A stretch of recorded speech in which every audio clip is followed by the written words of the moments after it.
नमस्कार, मैं स्वतंत्र कुमार और आप सभी का स्वागत करता हूं आपके अपने चैनल शॉर्ट हैंड टीम पर। तो दोस्तों, आज के इस वीडियो में दैनिक जागरण के संपादकीय से 456 शब्दों के डिक्टेशन को हम लोग लेने वाले हैं। इसे हम 3 अलग अलग स्पीड में लेंगे। पहली बार में 70 की स्पीड में, दूसरी बार में 80 की स्पीड में, तो तीसरी और आखिरी बार में इसी डिक्टेशन को हम लोग 90 की स्पीड में लेने वाले हैं। अगर आपको इस डिक्टेशन के PDF की ज़रूरत है तो आप हमारे टेलीग्राम ग्रुप को ज्वाइन कर सकते हैं। ग्रुप का लिंक इसी वीडियो के ठीक नीचे डिस्क्रिप्शन बॉक्स में आपको मिल जाएगा। तो 70 की स्पीड में आपका डिक्टेशन स्टार्ट होगा 5 सेकंड के बाद। तब तक के लिए आप रेडी रहें।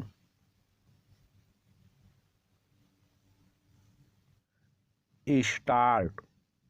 संसद के बजट सत्र के दूसरे चरण को शुरू हुए 4 दिन बीत चुके हैं, लेकिन दोनों सदनों में हंगामे और नारेबाजी के अतिरिक्त और कुछ नहीं हुआ है।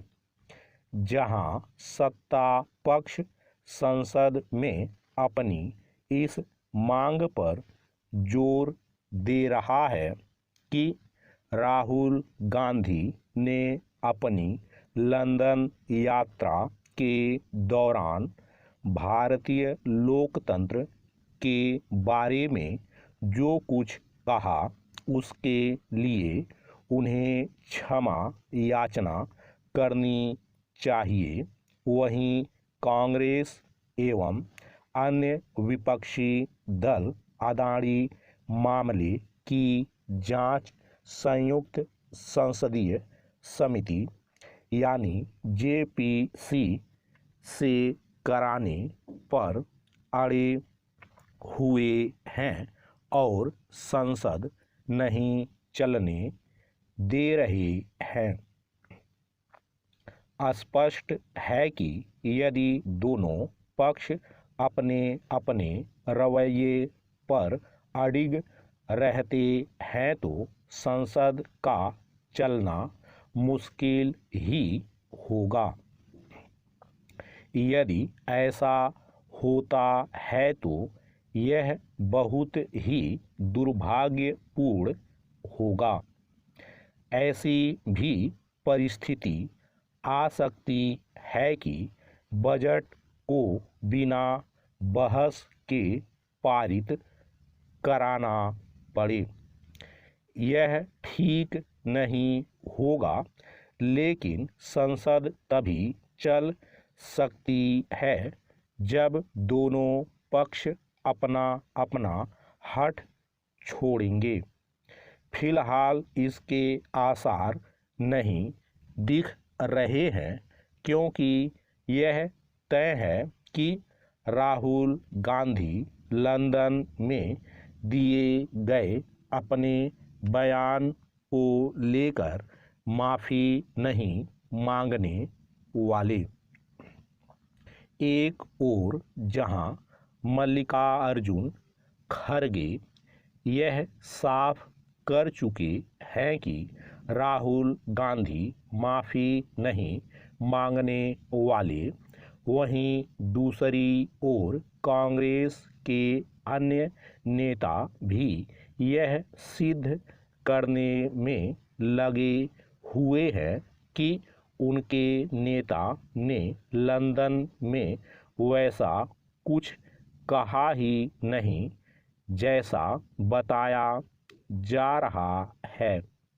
पैरा जैसे इसके आसार नहीं कि राहुल गांधी माफ़ी मांगेंगे, वैसे ही इसके भी नहीं कि मोदी सरकार अदानी मामले की जांच के लिए संयुक्त संसदीय समिति गठित करने की विपक्ष की मांग मानने के लिए तैयार हो जाएगी। इसका एक कारण तो यह है कि सुप्रीम कोर्ट पहले ही 6 सदस्यीय समिति के गठन की घोषणा कर चुका है और दूसरा यह कि वित्तीय मामलों में अब तक गठित संयुक्त संसदीय समितियों ने जांच के नाम पर या तो लीपापोती की है या फिर दलगत राजनीति, इसकी भी अनदेखी नहीं की जा सकती कि अदानी मामले की जांच संयुक्त संसदीय समिति से कराने की विपक्ष की मांग का मुख्य उद्देश्य इस मामले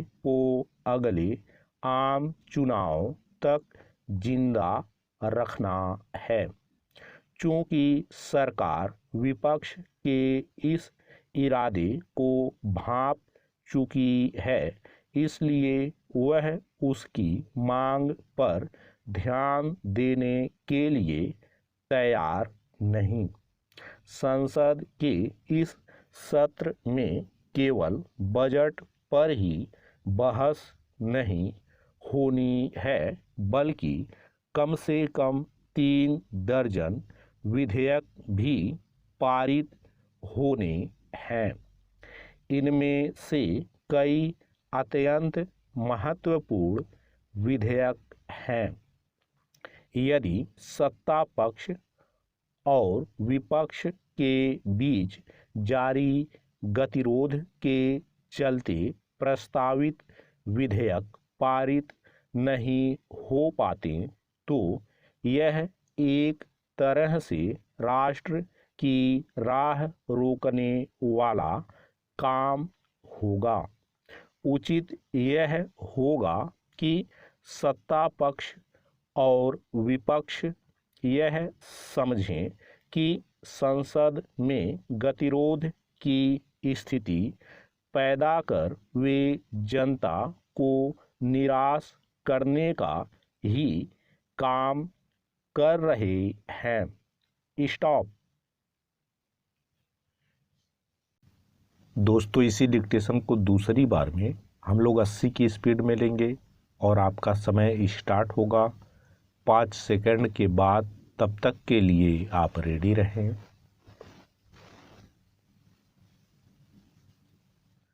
स्टार्ट।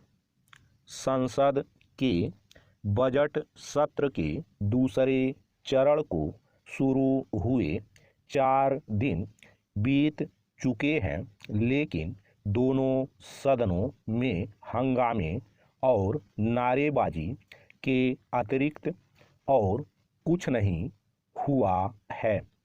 जहां सत्ता पक्ष संसद में अपनी इस मांग पर जोर दे रहा है कि राहुल गांधी ने अपनी लंदन यात्रा के दौरान भारतीय लोकतंत्र के बारे में जो कुछ कहा उसके लिए उन्हें क्षमा याचना करनी चाहिए, वहीं कांग्रेस एवं अन्य विपक्षी दल अदानी मामले की जांच संयुक्त संसदीय समिति यानी जेपीसी से कराने पर अड़े हुए हैं और संसद नहीं चलने दे रहे हैं।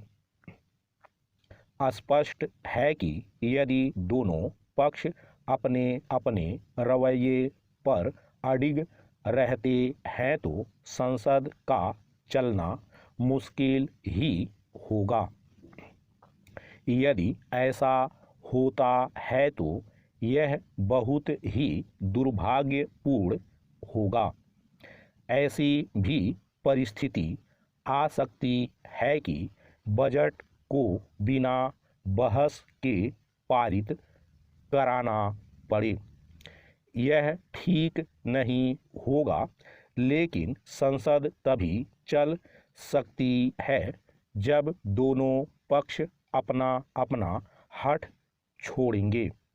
फिलहाल इसके आसार नहीं दिख रहे हैं, क्योंकि यह तय है कि राहुल गांधी लंदन में दिए गए अपने बयान को लेकर माफ़ी नहीं मांगने वाले। एक ओर जहां मल्लिकार्जुन खड़गे यह साफ कर चुके हैं कि राहुल गांधी माफ़ी नहीं मांगने वाले, वहीं दूसरी ओर कांग्रेस के अन्य नेता भी यह सिद्ध करने में लगे हुए हैं कि उनके नेता ने लंदन में वैसा कुछ कहा ही नहीं जैसा बताया जा रहा है। पैरा, जैसे इसके आसार नहीं कि राहुल गांधी माफ़ी मांगेंगे, वैसे ही इसके भी नहीं कि मोदी सरकार अदानी मामले की जांच के लिए संयुक्त संसदीय समिति गठित करने की विपक्ष की मांग मानने के लिए तैयार हो जाएगी। इसका एक कारण तो यह है कि सुप्रीम कोर्ट पहले ही 6 सदस्यीय समिति के गठन की घोषणा कर चुका है, और दूसरा यह कि वित्तीय मामलों में अब तक गठित संयुक्त संसदीय समितियों ने जांच के नाम पर या तो लीपापोती की है या फिर दलगत राजनीति। इसकी भी अनदेखी नहीं की जा सकती कि अदानी मामले की जांच संयुक्त संसदीय समिति से कराने की विपक्ष की मांग का मुख्य उद्देश्य इस मामले को अगले आम चुनाव तक जिंदा रखना है। चूंकि सरकार विपक्ष के इस इरादे को भांप चुकी है, इसलिए वह उसकी मांग पर ध्यान देने के लिए तैयार नहीं। संसद के इस सत्र में केवल बजट पर ही बहस नहीं होनी है, बल्कि कम से कम 3 दर्जन विधेयक भी पारित होने हैं। इनमें से कई अत्यंत महत्वपूर्ण विधेयक हैं। यदि सत्ता पक्ष और विपक्ष के बीच जारी गतिरोध के चलते प्रस्तावित विधेयक पारित नहीं हो पाते, तो यह एक तरह से राष्ट्र की राह रोकने वाला काम होगा। उचित यह होगा कि सत्ता पक्ष और विपक्ष यह समझें कि संसद में गतिरोध की स्थिति पैदा कर वे जनता को निराश करने का ही काम कर रहे हैं। स्टॉप।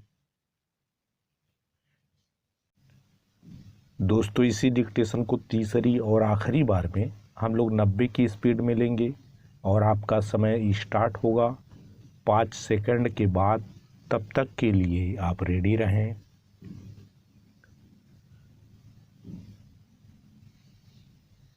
स्टार्ट।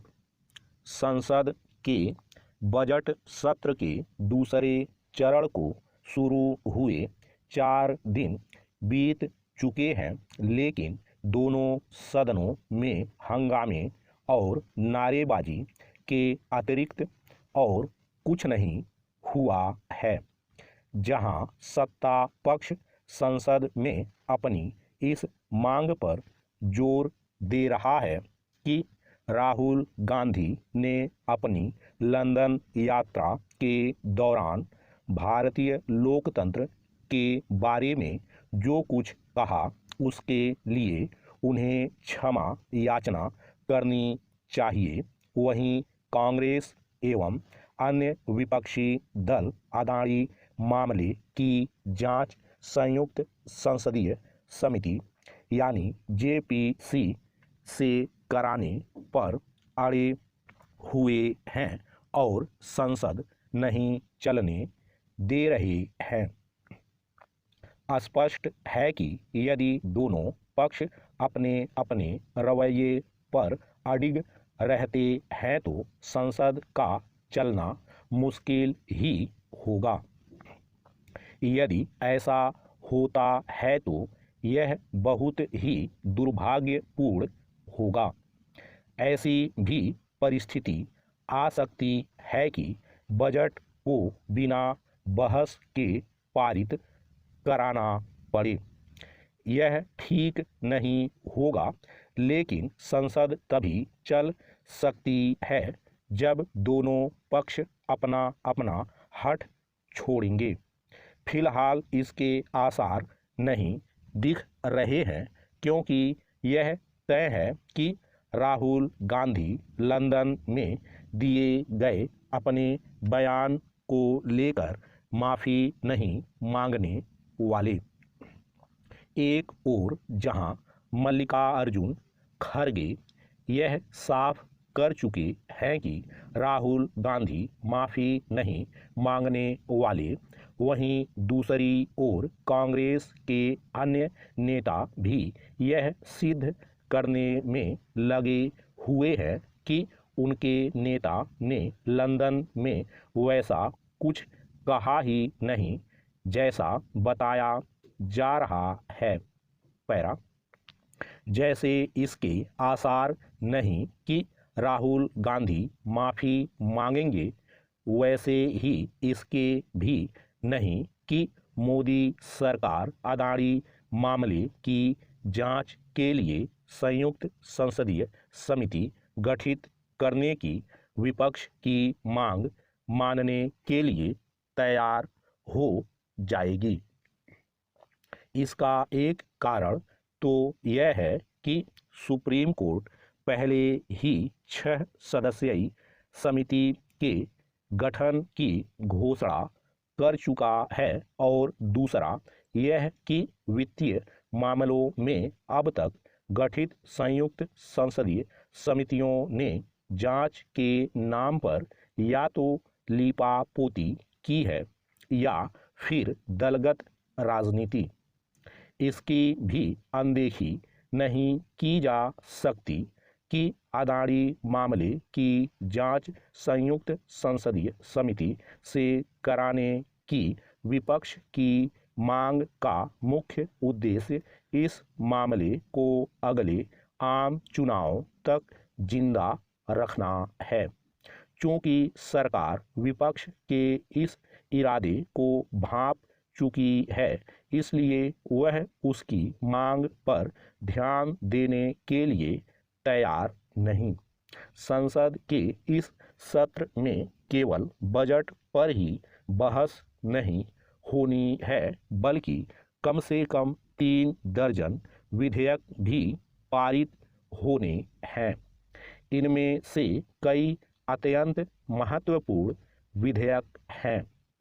यदि सत्ता पक्ष और विपक्ष के बीच जारी गतिरोध के चलते प्रस्तावित विधेयक पारित नहीं हो पाते तो यह एक तरह से राष्ट्र की राह रोकने वाला काम होगा।